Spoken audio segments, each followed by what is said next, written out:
Wild dogs and medical emergencies, thefts and albergues, as well as physical violence and many, many more. How to recognize the dangers of Camino de Santiago, how to prevent it, and if it happened, how to deal with them. We walked many Caminos and we've spoken with uncountable pilgrims, and we designed this emergency guide to take your headache and fears away when preparing and walking the Camino de Santiago. Each subject has its own life-saving and easy tips that can save your journey. As well, you can help other pilgrims if you know that. So let's talk about how safe is Camino de Santiago and how to have the best possible journey ever.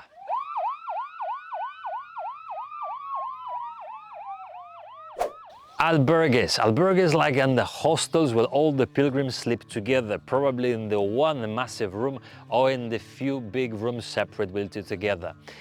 Many of the albergues, they do not have lockers, so what you have to do, you have to take your belongings and important things with you. Because if you want to go out, once you get to albergue, you're not going to stay and look for the bag all the time.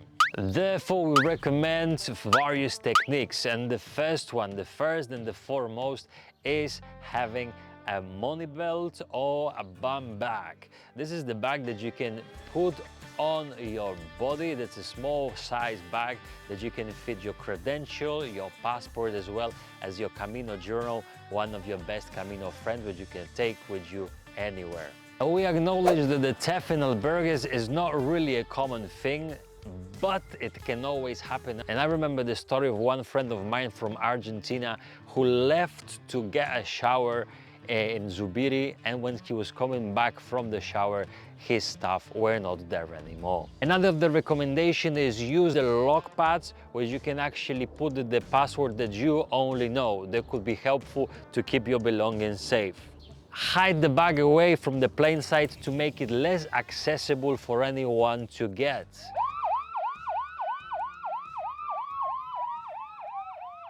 Did you have any experience with with people or with dogs, something that made you feel unsafe, or some story that you heard? As adorable as some of the dogs are, maybe not pet them. You don't know how they're feeling. They're great to look at from a distance. Camino de Santiago, especially the Galician part, is the part when the animals are grazing are full of dogs. And normally the dogs are kept on leash just in case they could be dangerous, but you never know what you can find on the way. You might sometimes encounter the dogs that might not necessarily be dangerous or aggressive, but they can make your heart rate go up.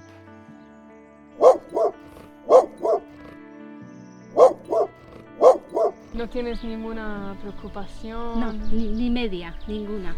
Solo me asustan un poco los perros. Los perros. When you come across the dog on the Camino, first try to assess its mood. Try to see if he's protecting any territories or if there is any food around. If the dog is growling, snapping, snaring, baring its teeth or lunging, it's advisable to consider changing the route. There is no need to be a crocodile dandy.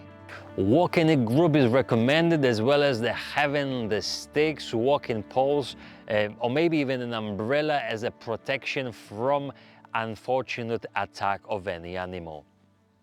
And it's also possible to find other wild animals, but in that case, just use your common sense. And if you like what we do, please consider subscribing if you find it really helpful. There's a red button, and just press it and be a part of the family. This video also has a little like button, which if you'll help, you will spread this video to other people just with one click, and let's make this world a better place. And most of all, if you have any other important comment, if you have another important advice about safety and security on the Camino and your day-to-day life, please put it down in the comment. Maybe someone reads it, maybe someone will use your advice, and who knows, save their life. The aspect of being out there alone. Usually there's people around, but not always. Sometimes you're totally by yourself. Hey, my name's Eileen Growalski. I'm from Lancaster, Ohio, and I'm walking Camino Frances. Were you afraid of walking alone? Or what were the feelings that... I was a little bit anxious about that. I had a little anxiety about that. But then, as the days went on, and I just got more and more comfortable with it and didn't think about it, didn't worry about it. So you don't feel that the Camino is dangerous? No, I don't. There's wonderful people out there. I mean, every day I experienced wonderful, wonderful, good people. And I think that's a blessing. I mean, I really feel that that's been a good experience. There are testimonies of how safe Camino de Santiago is, and it's probably the majority of cases. My name is Eva. Where are you from? I'm from Poland. Where did you start Camino? I start Camino in Porto Okay. on 21st of April. And how was it to travel on your own? As female, how was it to travel solo? It's the only way I know, so it's just the way for me. I really enjoy it. No fears, no obstacles, just me, people, Camino, nature, everything is perfect. You didn't find it dangerous at any moment? No, not at all, even if the woods, even if in night in the woods, so no, not in any moment of the Camino. Camino de Santiago is incredibly safe space, not only for solo female travelers, but also for elderlies and families. And it's also important to mention few isolated cases. In that precise moment, few of the female travelers has been followed by the car, as well as some of them, there was some people exposing their private things to them. Happens. We must also remember the case of 2015. One of the pilgrims, Denise, has been murdered in Camino de Santiago. Let her stay and rest in peace.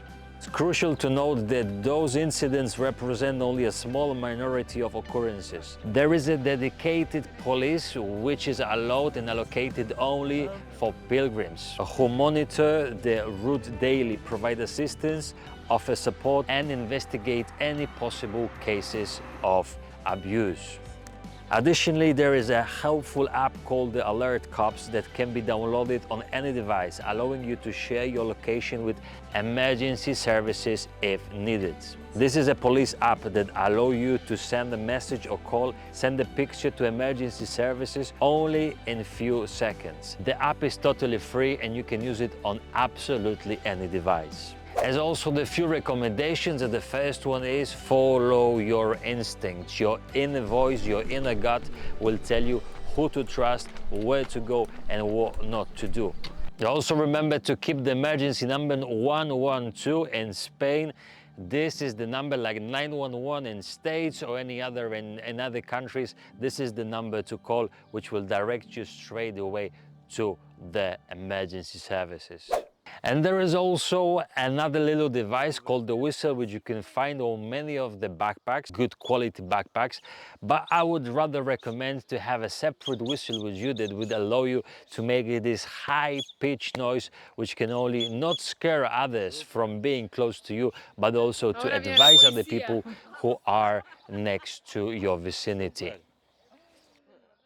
Furthermore, it is advisable when you actually leave the big cities in the early morning, especially on the weekends. There are many of half-drunk or drunk people walking and coming back home from parties. It would be helpful to get together with other people when you're living 2, 3 and go together through the cities.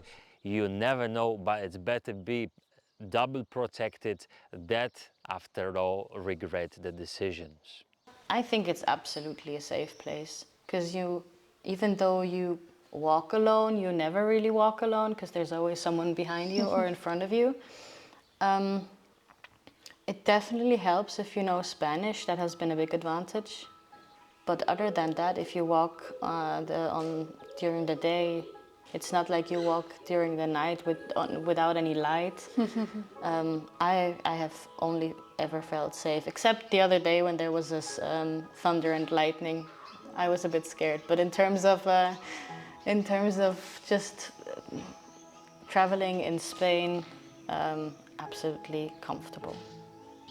And if you're planning to go for Camino de Santiago, beware, because it's highly transformational. Everyone who does the Camino can tell you that changed them a lot. So we Caminotellers decided to make something special for all our friends, our pilgrims, a special The Journey Within Camino de Santiago journal, which is packed with wisdom. It has many devotions that can help you day by day go through Camino de Santiago, touching many different subjects like gratitude, like efforts, like fears, worries, expectations, and many others. It can allow you to go deeper into your transformation and enhance your understanding of Camino de Santiago and yourself. Then it has a pages when you can write down things as well, like for example about this beautiful place in Murazabal where we actually are. Just below there is a link, you can sign up for the book, you can buy it as well, and if you wish, this is something special. Get it now. The reality of Camino de Santiago is walking in the fields, in the middle of the forest or in the middle of nowhere for hours. And if it's dark, if you're tired or even distracted, sometimes you can get lost. Oh! Oh! Normally it's not the case, as the Camino Frances and Portuguese are normally well marked with these arrows and signs and shells, but it can happen. Oh! And that would actually happen to one of the American pilgrims who got lost, and thanks to the Alert Cop app, she could be found safely. The first thing is not to panic, as you will find a house of the person sooner or later, as the distances on the Camino aren't so big. If you ever feel like you might be lost, with no other pilgrims around for hours, unsure of which direction to take, or perhaps even as darkness sets in, don't hesitate to use the Alert Cops app to share your location with emergency services. Additionally, as we mentioned before, you can also use the whistle to call attention of every pilgrims around. Another option that you can find in your own phone is the option of SOS phone. You have to only press the two buttons at the same time, swipe the one a red button on the right, and you can connect to any satellite in few seconds only. Check it if your phone has it or not.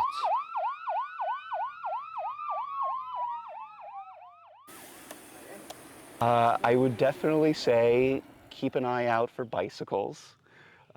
Sometimes they are not great on letting you know that they're coming up, and I almost got run over the other day. The new exciting way of making the Camino is to make it on the bicycle, maybe because you don't like walking, or maybe because you don't have time to do the entire Camino. And it's okay, but the problem that happens is that those bikers, those new bikers, sometimes are lacking of experience, and many of the paths are interconnected for those who walk and ride the bike at the same time. Unfortunately, for some inexplicable reason, many of the bikes used on the Camino do not have a bike bell, making it difficult to know if a cyclist is approaching. Be alert and aware of surroundings. Avoid wearing headphones while walking, and try to stick to the one side of the road or path to make it easier to cyclists to pass safely. Of course, this is also essential to hope that those cyclists will keep you in mind as well and safely will approach you while you walk in the Camino. Let's hope for the best.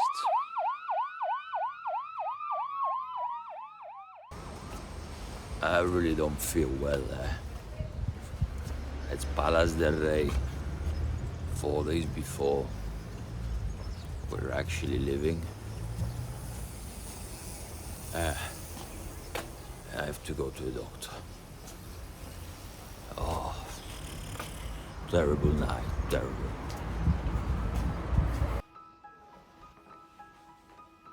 I remember the day, guys. I felt really bad. I couldn't sleep, I had the fever, I had shivering, and in the morning the only thing I wanted to do is go into hospital, and for 2 days I couldn't even walk. It could happen to any of you. It could be something minor like blisters or sunstroke, or it could be any other illness that could prevent you from walking the Camino. First and foremost, the travel insurance is something necessary. Choose reputable company, the company that waits in the market for many years, and this customer service never will let you go, because the last thing you want to call someone once you're ill and they're not gonna pick your phone up. So we are choosing the one company called ERT, which we have checked before, which we are using on many of our trips, especially backpacking trips. There will be the link in the description. Go and get more info and get a good deal on your journey. Okay. That's me outside the doctor. It was nice and easy actually, you know. Really good service. I'm gonna live, unfortunately for everyone. Oh yeah. Some virus. Couldn't really determine what virus it was, but surely that's not COVID, because they made a hole in my nose just for that purpose. So COVID's not. A few days of rest, some pills. Anyways, it's Camino, eh? Secondly, make the Camino comfortable walk rather than as a forceful marathon, because you don't want to push your body too much, because it's gonna get hurt, and then obviously you have to go to the doctor. And the third thing, even more important, get some vitamins and microelements. Spain is known by its oranges, so every day have a nice juice of vitamin C, and they will keep you far away from the doctor. Camino de Santiago is a safe environment that enables you to embark on the journey of a lifetime without excessive worries about your safety. Its infrastructure is designed in a way that makes it easy to address any problems that may arise. There are numerous doctors available, extra police forces present, and the continuous support of fellow pilgrims. This sense of community is what truly Camino de Santiago is. You will never feel alone. Even if you travel alone, you never feel isolated and left away from help. The camaraderie and solidarity among the pilgrims will ensure you that whenever you need it, you will get your helping hand. So we give you a big hug right now, and hopefully we'll see you on the Camino. Be safe, be cool. Buen camino.